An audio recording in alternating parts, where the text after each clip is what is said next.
Bonjour à tous, donc moi c'est Lauriane Blanc, je suis écrivaine et beatmaker et dans cette vidéo, dans cette vidéo je tenais à faire une nouvelle hypothèse que d'ailleurs j'évoque dans mon premier ouvrage. Ce qui est marrant, c'est que je les ai pas repris pour regarder ce qu'il y avait dedans, mais c'est vrai que par rapport aux pensées, j'avais fait des espèces de schémas mathématiques, enfin pas des schémas, mais des opérations mathématiques concernant la vitesse de la pensée subconsciente avec je sais plus quoi. Enfin bref, j'avais déjà parlé de ça, j'avais déjà évoqué ça, mais comme on n'avait pas de chiffres, et enfin voilà, on peut pas calculer de toute façon encore au jour d'aujourd'hui, on est sûr de rien. Donc ça reste encore une fois hypothétique, mais l'image que je donnais à la base et qui tient encore au jour d'aujourd'hui pour moi. En finalité, on est dans un monde où malheureusement il y a des personnes qui, enfin malheureusement ou heureusement, qu'importe, hein, mais il y a des personnes qui n'aiment pas trop réfléchir, qui se posent pas vraiment de questions, de questions existentielles ou ce genre de choses. Mais il y a des gens qui adorent réfléchir, qui adorent se casser la tête à essayer de trouver des hypothèses. Pourquoi? On ne sait pas, mais en tout cas, s'il n'y avait pas de gens qui réfléchissaient, eh ben on n'aurait pas un certain savoir. Même si le savoir, pour ma part, est erroné, parce qu'il ne cesse d'évoluer, il ne cesse de changer. Donc, dans le temps, on peut dire que le savoir, c'est en perpétuelle évolution. On ne peut pas avoir un savoir fixe parce qu'on se rend compte toujours qu'il y a eu une erreur par-ci, une erreur par-là. Et avec l'évolution, on se rend compte que c'est en évolution constante et perpétuelle, le savoir. Donc, c'est pas quelque chose qui est fixe en fait. Peut-être qu'un jour, 2 plus 2, ça fera plus 4, hein. Ça fera peut-être 6 ou je sais pas, on verra bien. Hein. En tout cas, voilà. Il y a des choses qui sont fixes, d'autres pas. En gros, c'est parce que ce dont je voulais parler, mais pour faire un peu la représentation du monde hein, actuel ou qu'importe, même auparavant, depuis que le monde est monde en finalité, nous, en fait, on est constitué d'une multitude de personnes avec des personnalités différentes, des cheminements spécifiques de pensée, des modes de fonctionnement différents, des pensées plus ou moins similaires qu'ont les personnes neurotypiques. Donc, il y a des personnes hein, qui se contentent. Enfin voilà, ça c'est ce que j'explique toujours et j'aime bien expliquer ça parce que c'est un milliard de fois que j'ai cette idée dans la tête, mais du coup je la partage, je l'ai écrit dans mon premier ouvrage, mais je tiens à la partager de manière un peu plus claire. Donc il y a un segment AB, admettons, hein, parce qu'il y a des gens qui croient en l'alpha et l'oméga. Par exemple par rapport à la Bible, hein, il y a l'alpha, l'oméga, point barre, voilà. Donc le début, la fin, et au milieu, le point O, la norme, le segment AB, avec le point O au milieu qui représente la norme. Sur ce segment AB, on retrouve le début, la fin, hein, c'est comme les extrêmes, enfin les extrêmes, on peut, parti politique droit, parti politique gauche, il y a toujours des extrêmes de partout, le bien, le mal, enfin qu'importe, vous voyez ça comme vous voulez. En fait, on est sur un segment AB avec la norme. Mais, parce qu'il y a toujours un mais, dans l'histoire, c'est des personnes qui sont neuroatypiques et qui divergent. Leurs pensées divergent des personnes de la norme. Et ces personnes, elles sont capables de visualiser, en tout cas de créer leur pensée par rapport à ce que les autres ne voient pas, c'est-à-dire la continuité du segment AB qui est sur la droite XY. Donc le segment, finalement, ça n'existe pas, le segment. Parce qu'il y a la droite XY. Donc il y a des gens qui ont des idées arrêtées. Hein. On est et on vit et on meurt. Voilà, la base. Mais il y a des gens qui vont être dans l'optique de réfléchir à avant la mort, avant la naissance, pardon, et après la mort et ainsi de suite, et voilà, et qui vont se retrouver du coup sur cette droite XY à réfléchir de manière différente des personnes neurotypiques. Et du coup, ça vient un peu compléter ce puzzle, hein. Cette espèce de puzzle de pensée, parce que comme chaque personne a un mode de fonctionnement propre à lui-même, hein, atypique, j'ai envie de dire que c'est nécessaire. C'est nécessaire d'avoir des gens qui ont des pensées similaires. Parce qu'un puzzle, il y a toujours des pièces un peu similaires. Il y a toujours des pièces qui se ressemblent, ou qui sont presque identiques, mais qui, voilà.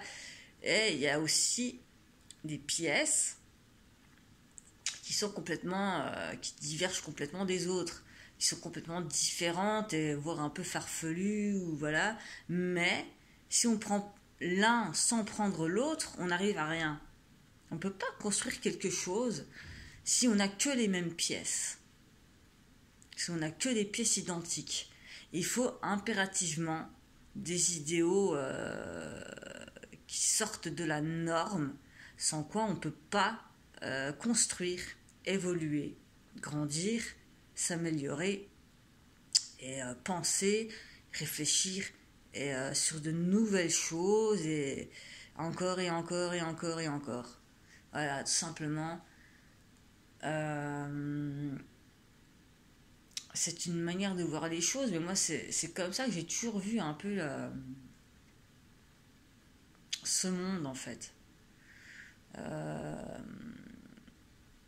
Avec voilà, les personnes qui se posent pas vraiment de questions et qui se contentent de vivre, parfois de subir la vie, et des personnes qui sont peut-être un peu trop à réfléchir et qui sont que dans la réflexion et qui aiment bien se torturer l'esprit, hein. Moi personnellement, moi si je peux pas réfléchir comme je le fais, mais je serais peinée en fait. Ça me ferait chier. Je me ferais chier dans la vie de pas avoir d'émotions exacerbées, de pas prendre cette vie si c'est pour en faire quelque chose de plat. Je comprendrais pas. Enfin, c'est pas que je comprends pas. Parce qu'il y a des gens, ils aiment pas se prendre la tête. Et ils se contentent de vivre. Moi, j'ai besoin de réfléchir. Et il y a beaucoup de personnes qui ont besoin de réfléchir à tout ça. Mais c'est ce qui nous complète, en finalité. En tant qu'être humain, on a besoin de personnes qui vont aller dans le même sens et de personnes qui vont aller à l'opposé. Dans les extrêmes opposés. Et je pense que c'est un peu comme ça que ça fonctionne. Vu qu'un seul être humain ne peut pas recevoir toutes les informations universelles dans sa tête, c'est pas pour rien qu'on ait 7 milliards ou 8 milliards, je sais même plus, parce que les chiffres, voilà, enfin, ça ne cesse d'augmenter de toute façon. Mais c'est pas pour rien qu'on est autant.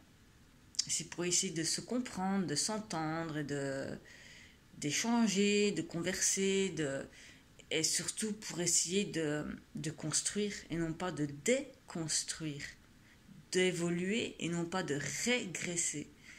Et tout ça, c'est assez compliqué. C'est assez compliqué d'avoir ce genre de discussion avec des personnes, puisqu'il y a beaucoup de choses qui deviennent tabous, il y a beaucoup de clichés, il y a beaucoup de... Et il faut casser tout ça. Il faut casser tout ça si on veut avancer. Et il faut apprendre à communiquer, enfin à recommuniquer, hein, parce que les réseaux sociaux, c'est bien, mais c'est du virtuel. Donc on devient méfiant les uns envers les autres et on a coupé le fil de la ligne, hein. On a coupé le fil de communication et du coup, bah, quand on coupe un fil de communication, forcément, il se passe plus grand-chose. Et c'est bien dommage d'ailleurs, parce que si on n'est plus dans la capacité de s'entendre, parler, d'essayer de se comprendre, d'essayer de dire ton avis, je suis pas de ton avis, mais c'est ok, j'accepte ta manière de voir les choses, sans pour autant, enfin, vous voyez ce que je veux dire. Les gens, ils sont là à vouloir imposer, imposer, imposer, mais en finalité, on n'a pas à imposer.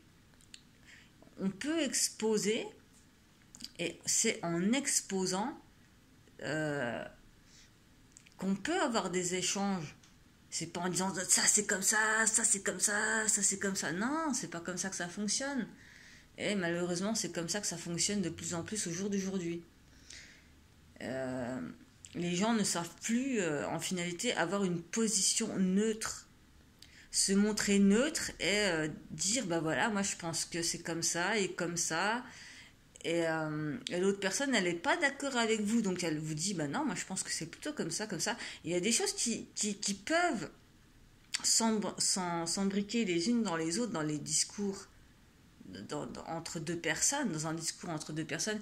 Il y a des choses qui forcément sont ok, mais il y a aussi des choses qui forcément ne sont pas ok. Mais ça, faut l'accepter aussi. Il faut accepter que c'est pas ok des fois. Voilà, tout simplement. On ne peut pas avoir raison. On ne peut pas dire, voilà, j'ai la vérité absolue, nanani. Voilà, non. Il faut accepter que des fois, les personnes, elles sont ok avec nous et que des fois, elles ne le sont pas. C'est pas, ça devrait pas être des sujets à dispute, parce qu'on a un ego et que, voilà. Non, c'est pas l'ego qui doit... en fait, ça doit venir du cœur, je pense, quoi. Et je pense que tout est relatif, hein, finalement. Le cerveau, le cœur, bah oui, c'est des organes, certes. Mais voilà, on a un corps physique. Le cerveau, c'est chimique. C'est des réactions en chaîne chimiques. Donc on est énergie, on est vibration, on est eau, on est plein de choses. On est particules, molécules, voilà, enfin, on est constitué voilà, de cellules, de bactéries, enfin voilà, et j'en passe. Mais ça, c'est le domaine physique, chimique, et tout ça. Au-delà de ça, il y a la pensée et l'esprit qui sont... On ne peut pas palper la pensée et l'esprit. Donc forcément, hein, comme je disais, le cerveau, euh, il fait que classer les informations pour qu'on ait une certaine logique à notre manière.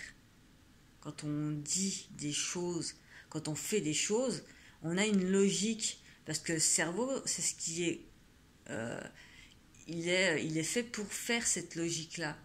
Même s'il y a des fois où on n'est pas logique, ou voilà, c'est le cerveau qui fait que ça paraît pas logique, parce que pourtant, des fois, ce qui est logique est illogique, ce qui est censé est insensément censé, et ce qui est insensément censé est censé. Enfin bref, vous avez compris le bordel.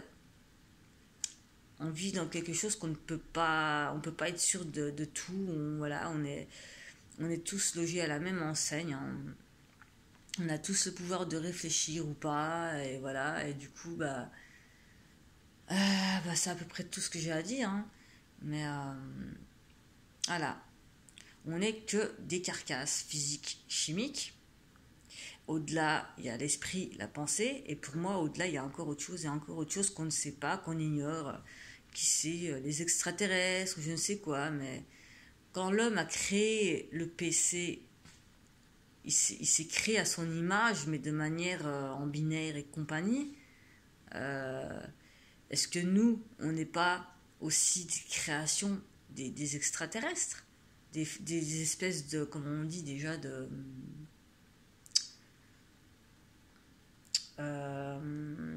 prototypes? Bah bon, après, il faut pas rentrer non plus dedans dans ce que je dis, hein. Ça reste encore une fois de l'hypothèse, hein, parce que bon, voilà. Sur ce, je vous remercie de votre attention.